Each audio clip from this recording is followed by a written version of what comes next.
Hmm, Halo Pak. Nah, video kali ini kita akan ngebahas SSE atau Server Send Event atau juga bisa dibilang server push.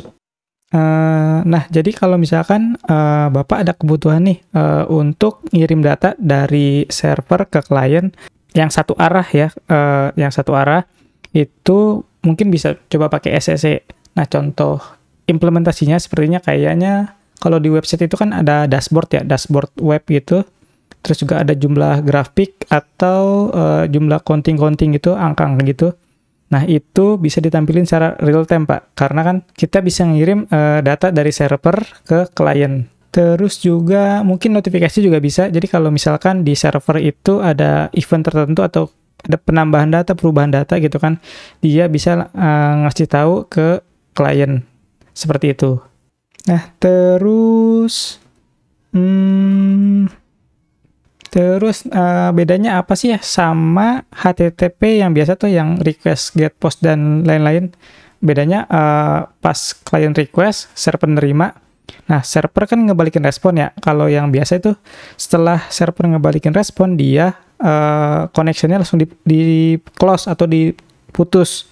Nah, kalau SSE enggak. Jadi setelah server ngebalikin respon, connection-nya ditahan dulu nih, nggak langsung ditutup. Jadinya si server itu masih bisa ngirim respon berkali-kali seperti itu. Terus apalagi? Di sini ada beberapa kelebihan ya. Kalau misalkan kita pakai SSE atau server send event, nah ini gampang banget diimplementasinya. Terus juga kalau misalkan pakai browser juga bisa, semua browser itu bisa. Terus juga ada kekurangannya, dia nggak bisa ngirim file binary. Jadi dia hanya support teks aja nih, Pak. Apalagi ya, paling nanti saya akan coba demo ini, Pak. Contoh penggunaan sederhananya seperti apa. Ini sudah saya buat, dan di sini ada dua nih. Yang pertama itu yang HTTP biasa nih, yang ini. Terus juga yang SSE.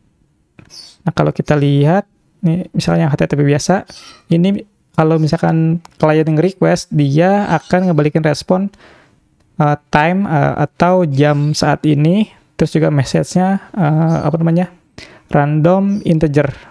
Terus kalau yang SSE juga, dia juga sama, dia ngebalikinnya waktu saat ini atau jam saat ini, terus juga message-nya random integer. Dan ini ada kliennya ya, ada klien HTML-nya nih. Kliennya dari HTML atau JavaScript, sederhana banget. Terus juga yang SSE juga. Nah, kita coba langsung demoin aja. Nah, ini kita coba tes yang HTTP biasa dulu ya. Dia kan, klien itu harus nge-request dulu ya, baru dapat respons. Nge-request lagi, baru dapat respon, datanya berubah. Terus nge-request lagi, dapat respon, request lagi dapat respon gitu kan. Nah, ini udah 4 kali request. Nah, sedangkan kalau kita pakai SSE, nah dia hanya nge-request 1 kali, dan nanti setiap 3 detik ada penambahan data atau perubahan data di server. Misalkan seperti itu. Nah, ini datanya terus berubah nih. Ini berubah tuh. Terus kita bisa lihat juga dia seperti apa. Nah, dia pakai event stream.